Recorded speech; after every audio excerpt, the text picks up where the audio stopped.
Is it even important where do you position a subwoofer in the car? Because we do have a pressure chamber anyway.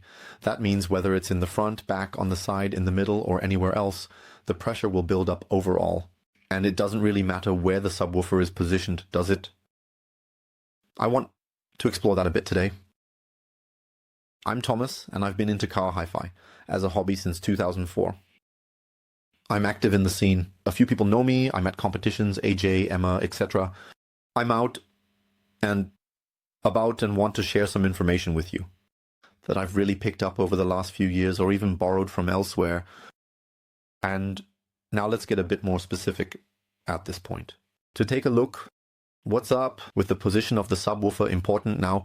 Whether the thing is in the trunk, whether it's in the footwell, whether it's in the middle, right in the middle. But before we get started, it's important, what am I even talking about when I talk about bass? Or rather, what kinds of bass are there? Are there different types of bass? There's a distinction made between deep bass and bass. When we look at the deep bass range, the deep bass range is roughly from 20 to 50 hertz. It's perceived as more powerful, and you can almost feel it more than you can hear it. That means there's support, I'd say around 20. Hertz is really difficult. You can still hear something from it, but you can really feel 20 hertz very, very well. There is few instruments actually contribute to the deep bass range. That means a guitar, cello, and trombone don't really play into that. When we talk about what plays in that range, it's really a double bass. Then there's kind of an organ, things like that.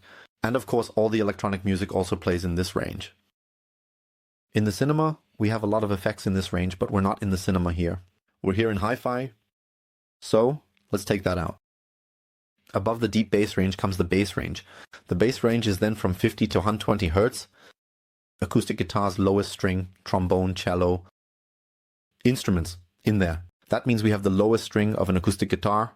We have the trombone and the cello again. They really all play in that range. It is more, but when you listen to regular pop music, it's like the disco bass. That means it's what you have in the disco. And both ranges are really necessary. So what does necessary mean? If you only have the bass range, most people can handle that. A kitchen radio won't produce deep bass. A regular TV usually doesn't produce deep bass. Even regular small speakers don't really produce much deep bass. That means actually the subwoofer is there for this deep bass, but for large parts of the range, the subwoofer is also eventually blended in with the mid-bass driver. But yes, the ranges come together a bit. The subwoofer should play prominently. By present, I don't mean that you can hear it, but present in the sense that it's there. Because if you don't have a low pass, when you're driving and don't have a low pass, something is missing. It just doesn't sound right. Something is just missing, then it just doesn't come through properly. You're missing the energy, you're missing the punch, you're missing the fun of it. Because bass is also crucial for making music enjoyable. Flattering. If it's a singer who sings relatively high and is only accompanied by a piano, you won't miss the bass.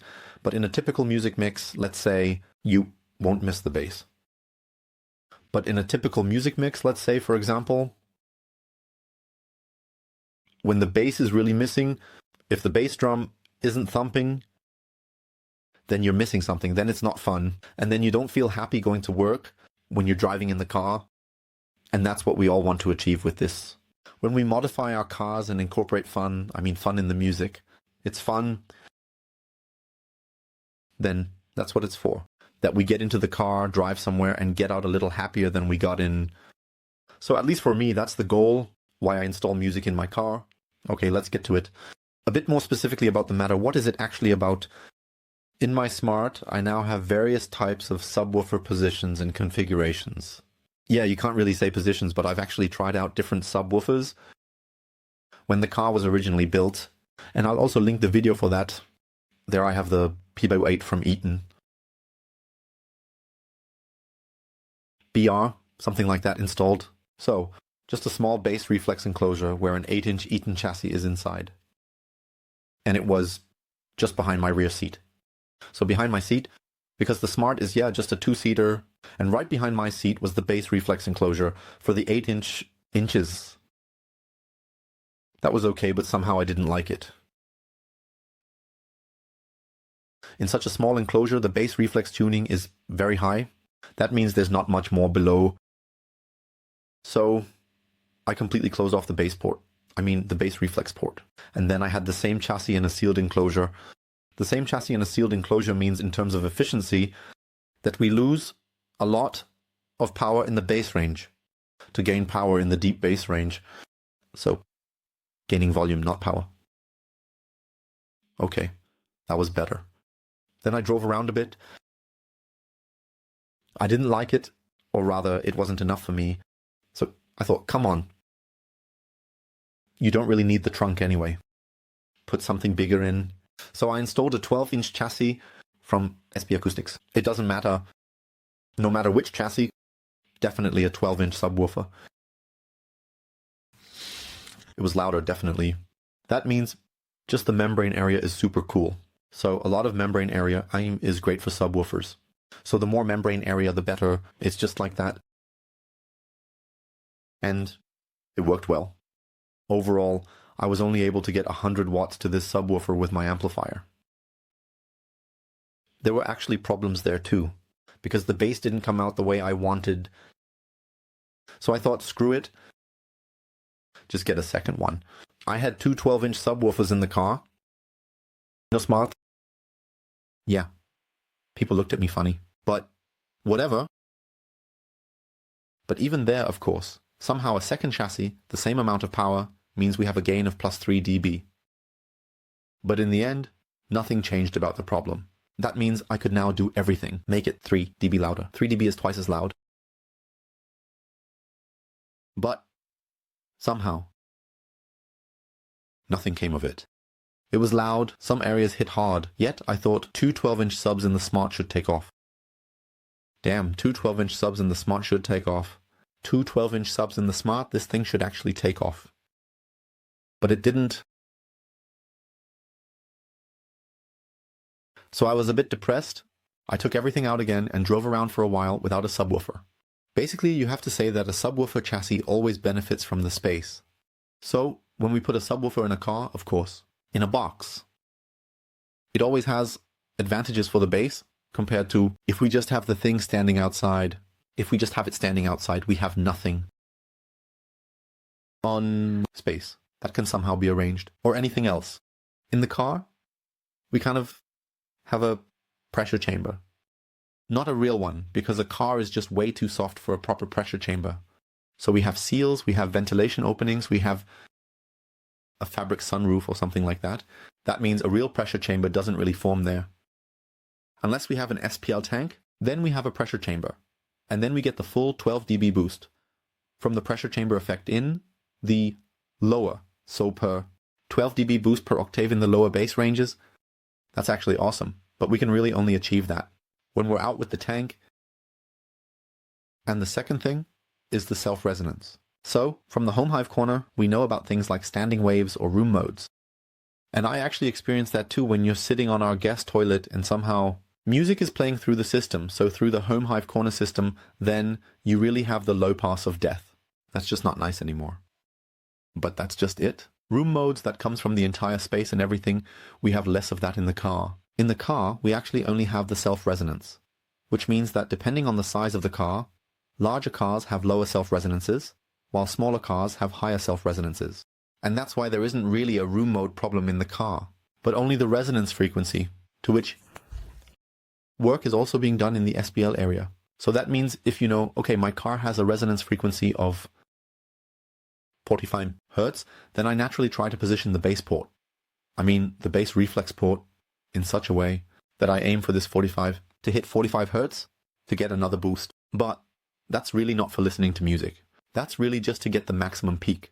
Got a front sub in my garage. Actually found a front sub from an old project I have. Back then in my old car, I had a front sub. Also 8 inches.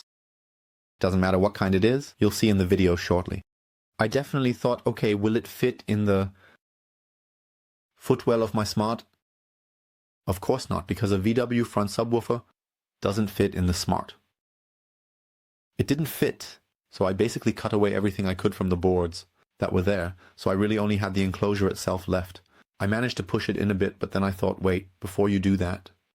Listening now, I hear it and think, it's cool, but I drove without a subwoofer, so I was used to the bass. So I was already used to everything that would have come with the bass. I would have been positive. That means I need numbers, I need facts for that. So I pulled it back out of the hole and thought, come on, I'll take some measurements. I just set up a measurement microphone at my listening position. Of course, I still need to provide you with videos on exactly how to measure. So, a video on how to wave properly. It's still planned. But, first on the tripod, so I always have a fixed position, so that I don't have any deviation. So, like, yeah, sitting here, not sitting here, somehow waved wrong or something like that. Just positions. Amplifier set, which means the amplifier always had the same level. The amplifier had no filters in it. That means all measurements, the ones I did, were completely without filters. That means no crossovers either. The subwoofer ranges from 0 to 10,000 hertz, just a smooth signal, applied smooth noise, and let it measure once. How does it look? And for that, I used different positions. I just placed the subwoofer at the back.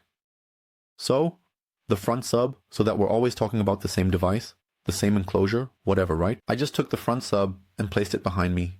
So, behind the seat. Then I did the same thing again. By having the device and letting it play at the tailgate, I did. Then I did the same thing again by letting it play down. That means, as a downfire principle. Then I took the piece. Just placed it in the footwell. That means he placed it in the room. And I basically put it in position in a front sub, usually, then just like it's built there, and it played against the splash wall. I have the enclosure, which obviously doesn't fit in the smart. That means I pushed it in a bit there. That's not suitable at all. That can definitely be moved in a bit more. But I think that showed a little bit what's going on. What does the space even do? What does the position of the subwoofer do? What if I place it somewhere else? And at each position I had a curve drawn by ReW. And now let's take a look at the curves. We are now looking at the range from 20 to 200 hertz. This is basically just the range that is somehow interesting for the subwoofer. We can't hear below 20 hertz. When we play against the tailgate, we actually see an interesting trend indeed. We have a massive peak at 80 hertz. And otherwise we have a ripple of around 10 hertz between 20 and 30 and 40 and 55 hertz. In principle, it looks almost usable. Almost usable. We just need to smooth out the big bump just a bit. And then we could just refine it a bit more. Then it will fit. But if we're getting so much out of the 8 at 20 hertz, then where does the chassis efficiency go? Get it out in inches. Then I wonder, okay, where does the efficiency of the chassis go? Because it has between 30, 40, 50, 60. The same, that's unusual. Next, I took a look at that. The same, that's unusual. Next, I just took a look at that. If it just plays upwards, we see a difference of 2 dB at 30 hertz. And here we have less. That's just it. 1 dB. 1 dB down. Next, let's briefly take a look at the comparison to the downfire principle. It plays downwards against the floor, so against the motor. And there we can see some drastic differences. We see the entire range between 60 to the end is clearly boosted. We have a difference of 5 dB. Hold at peak changed. Tant dB. The hold at the largest point has changed. Just by turning the subwoofer down, like throughout the entire range we have more level. At 80 Hz, the bump that we wanted to reduce, we have a little less. But other than that, it's all a bit smoother. So downfire is definitely better than not downfire. The subwoofer in the room, it really just points into the room. And we see what has happened here. We see below 38. At Hertz, we actually see a drop of 1 dB. 1 dB. Maybe that means it's all a bit less For that, we have a huge difference between 77 and 37 Hertz. That means the entire range that was basically empty, which had a huge drop. It now has a boost of 10 dB compared to the trunk floor. That means 10 dB more. That's an incredible amount. And we didn't change anything. We just changed the position of the subwoofer. We just moved the subwoofer from the back to the front. If we now activate the subwoofer against the splash wall again, you can see the differences again. I'll fade out a bit. We see overall where it was lacking the most. We see the most boost. That means just now we had in the range of 36 to 40. We have less level, we have 1 dB less. But we have significantly more gain in a wider field. Both at the front and the back, we have more due to downfire against the splash wall version, downfire versus the splash wall, and splash wall. And that means we can model something nice with our mid-bass driver.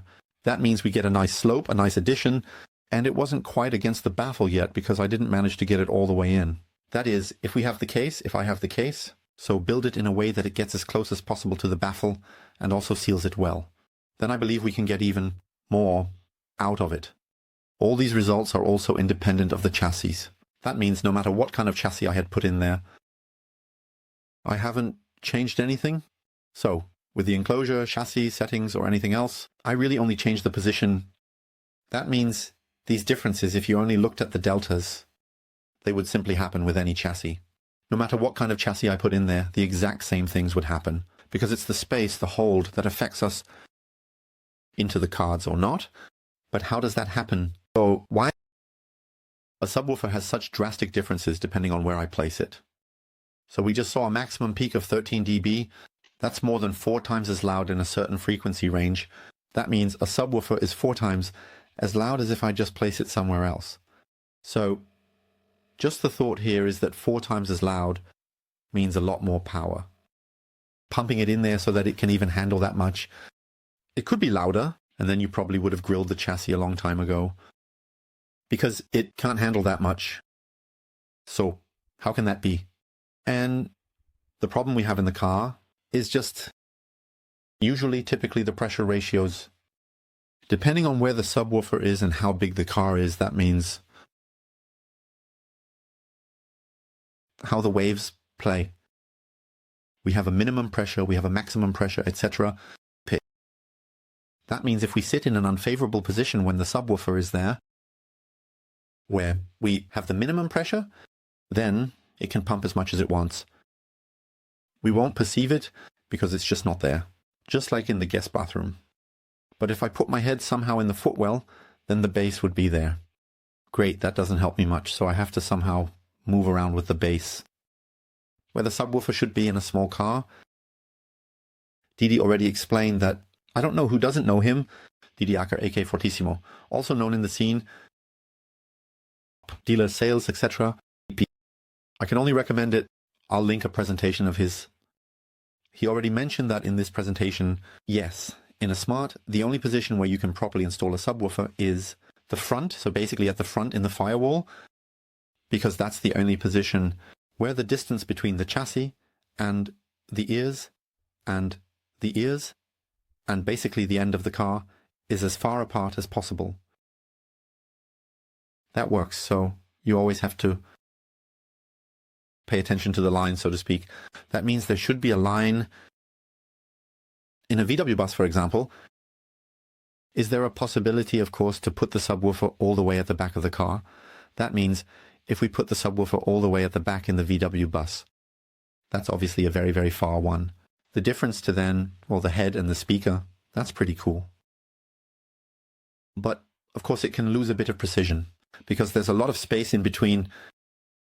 Cooler in the VW bus is to just put the subwoofer as a downfire under the seat. Because when you're sitting in the VW bus, it's relatively high. And when we play downfire under the seat, then the distance from under the seat in relation to the head and the roof. The roof is here is also really drastically different. That means even here, if we just draw a line through here, that'd be a crazy. crazy ratio. And it's always about this ratio. That means if I have the speaker here, you can see it here. If I have the speaker here and put the subwoofer here, I won't feel any bass. There just won't be anything there because I'm sitting right in the middle and there just won't be anything there. That's why as far away as possible and best in the corner means in a station wagon or something, into the side panel, all the way in the back corner. That means then we have the floor. We have the trunk floor and the side panel. That's optimal for bass, to play out as precisely and well as possible. Otherwise, always pay attention to the ratio between the head woofer and the head car end position. That means for me, I need to build a front sub nicely shaped with fiberglass mesh and molded, and I do everything. And I'll show you too. So, if you want to see that, please leave a subscription. Leave a like, a subscription, whatever, and with that you could support me further, so that I still have time to make fun videos like this. But if you're wondering, okay, now he has a front sub, but how is it even addressed? Why? Do you need a DSP for that? What kind of DSP or the DSP amplifier? I'll link you a few videos. In this case, regarding the ESPS, to this amplifier here, the ESX Vision and the P6 Ultimate. Shall I link 2 videos? You can check them out where the 2 amplifiers, those are both DSP amplifiers, I'll show you once. And yes, you can use them to operate something like this, for example. You don't have to, I wish you a lot of fun.